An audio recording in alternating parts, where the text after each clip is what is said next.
Hey guys, welcome back to another Skyrim mods video. This video might be a little more expansive than the other ones. I kind of stick to small mods, but this time I decided to showcase a bunch of maybe not so useful big mods. But all of them are pretty good in the game if you decide to take the time to download and try them. So if you do end up finding a mod that you like, make sure to hit that like button down below.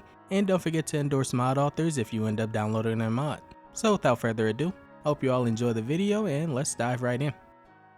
The first mod up, a new creature mod, but not in the form that you're used to most likely. This mod is called Kithkins creature mod. Hopefully I said that right. But this adds a bunch of new Halfling-Hobbit type creatures. This mod in total adds about 8 variants for this new creature. You'll see most of them in their own villages, which are also brand new. And you'll mainly find these new creatures in those villages right outside of their own civilization because they are still civilized people. They hunt animals and fight bandits while trying to live a peaceful life in their new villages. And you also may or may not have noticed that a lot of the items placed in this village are also a smaller variant of the Skyrim vanilla version, just to fit their small stature. The only unfortunate part I would say about these villages is you can't go inside of the homes. They're just kind of for cosmetic reasons, so they don't go inside either. They kind of just cycle around the village until they see animals to kill, and then it's charged at them like a riot. And because these villages are so remote, you won't really run into any issues such as if you use northern roads, which a lot of us do nowadays. And these creatures aren't really essential. They are pretty strong though, so if you're a low level you won't end up killing a lot of them. And they don't really drop anything special, but they can be killed just in case you want to massacre a bunch of little people. And if killing them isn't your forte, then you can also summon them with the new spellbooks added by this mod. And pretty much it has a spellbook for every different variant type of the creature, so about 8 different spellbooks for you to use and summon these little creatures to fight for you. Including the new bandit variant that also spawn with bandits. They don't have their own special level list. They will spawn in any bandit point.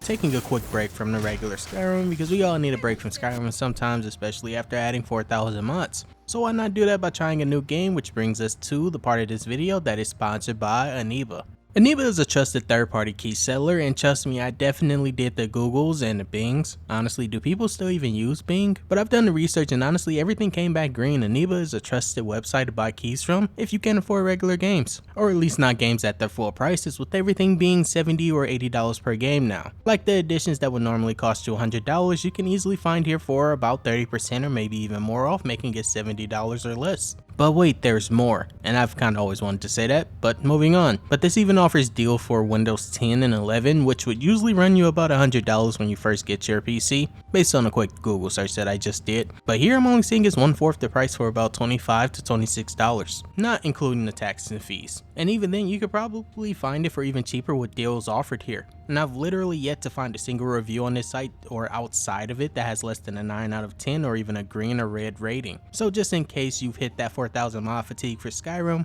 like most of us will eventually, and need something to take a break in, Aniba is definitely going to be your best bet if you want to save money. But up next we have a new female only armor called the Arianna Armor. And as most of you are probably already thinking to yourself, this is more so a clothing mod, but it does feature some leather pieces, making it closer to a light armor. And this mod already comes patched for CVBE, but not for B-Hump. But by the time that this video comes out, I'm pretty sure a bunch of patches will have already made it compatible with mods like 3BA and B-Hump.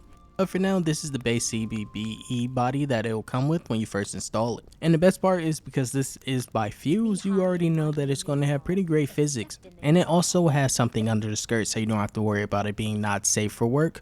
But it does work on pretty much any female character if you're running just a mage or even a rogue. It kind of looks like a mix of both. And even though this is a new maid kind of looking armor, it does still look immersive to Skyrim because it at least looks like this armor has been through something, or at least a bunch of fights, considering the leather isn't all clean. But this next armor is kind of clean. This one is just called Penelope 3BA. This new clothing mod is also a female only clothing mod, and it also counts as clothing and not a light armor. But it also does come with multiple different pieces for you to equip, so you can either have this as full on safe for work, or a little bit not safe for work, but then again you might have some stuff clipping if you don't go with the full set. Or you can mix and match between the multiple different color variants that this armor adds in. And even though I call this a clothing mod, it does still count as a light armor. And it comes with 3 color variants and also 5 pieces to mix and match with the armor, so you can pretty much make this armor your own. And this is one of the armors that come patched with 3BA already. It is the base of it, but it has a patch for B-Hump and also for Himbo, just in case you want to wear it on your male character. And also this is one of the armors that you have to build your body slide before joining in game, or your character will be invisible except for your head.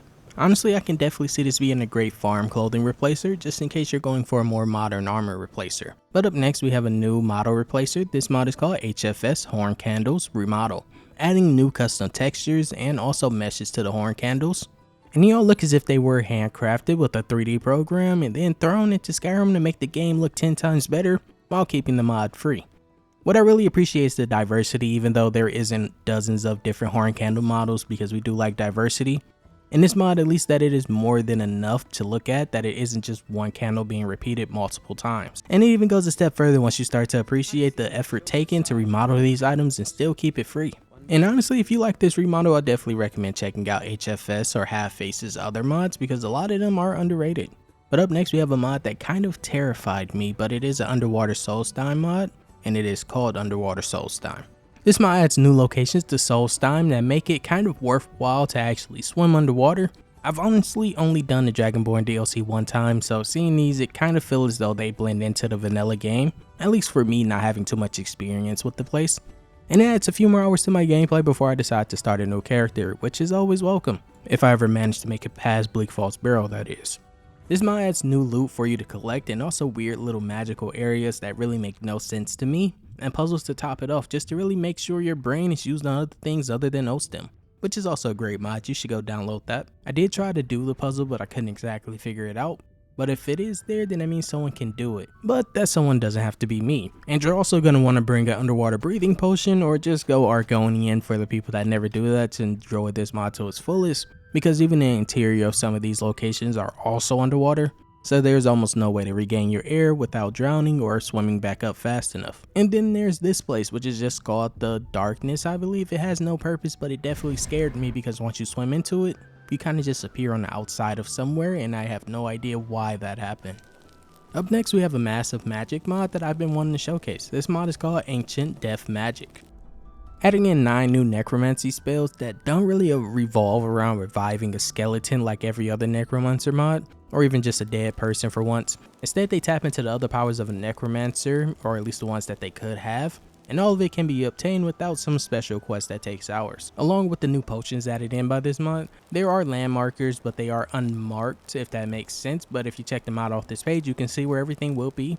And once you clear the location and grab the spells and enjoy them, then you'll be killing a lot of enemies. Like this one, Necromantic Skull, firing a fireball type of spell at enemies that does 25 damage to dead enemies and 25 times 2 to alive. Or you can use the Blighted Spike, which does 25 damage to enemies, but this one is useful because if you kill the enemy, you also restore 60 magicka, so if you're killing a lot of enemies, you can kind of get a lot back. Or if you don't prefer pure damage, you can use the status effect ones, which does damage to health, but also mainly to magicka or maybe stamina. Like Silence of the Lamb is for magicka. It drains every single character's magicka in the area and not just one target. And then on the opposite side of things, for the stamina, you have Dark Weight, which drains stamina per second, but this one is a little weaker than the magicka one because stamina is kind of important.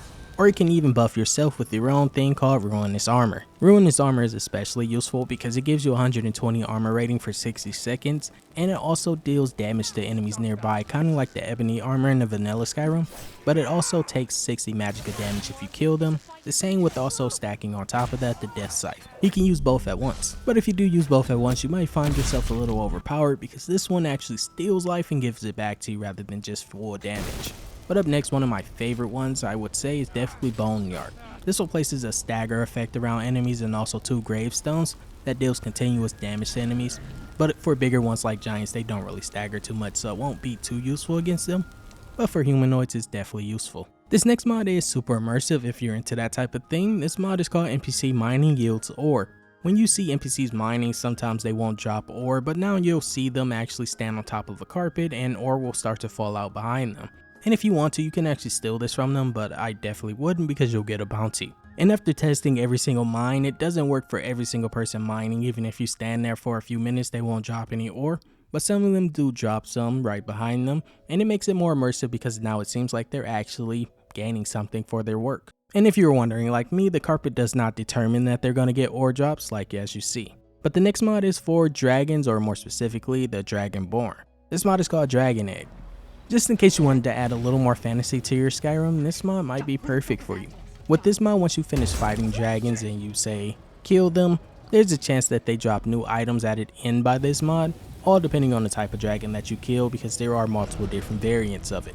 But once you do take the time to actually go out and kill the dragon, once you walk up to it, it will have a chance, I believe about 1 in 3, of having an egg or even a crystallized dragon soul. And you need both of these items to start crafting the potions that are introduced by this. But what I really appreciate is that the mod author actually took extra effort to make the dragon eggs actually look amazing. They aren't small like chicken eggs, they're pretty huge. But they all have their own custom texture that kind of look like they have their own parallax tied to it. But I can't be entirely sure if that is true. But honestly, these dragon eggs alone, if I'm not afraid to have 4,000 mods, will be more than enough just to make me keep this mod, just in case I can collect these and put them on something. But the main reason why you want those dragon eggs and the crystallized dragon souls is so you can make these overpowered potions that don't last too long, but they're definitely useful once you level up your alchemy. While the dragon eggs may have diverse looks, the crystallized dragon eggs always kind of look the same. But once you do make the potion, you'll actually find that you fail a lot because the potions are hard to make. But once you start succeeding, you'll start to see that these potions are pretty overpowered. But considering how hard they are to actually make these potions and get the items needed, I definitely see why they are worthwhile to make. But that was pretty much it for today, guys. Let me know what you thought about this video. My voice probably cracked a lot in this video, to be honest, but I hope you all enjoyed. Have a great rest of your day. Peace and love, guys.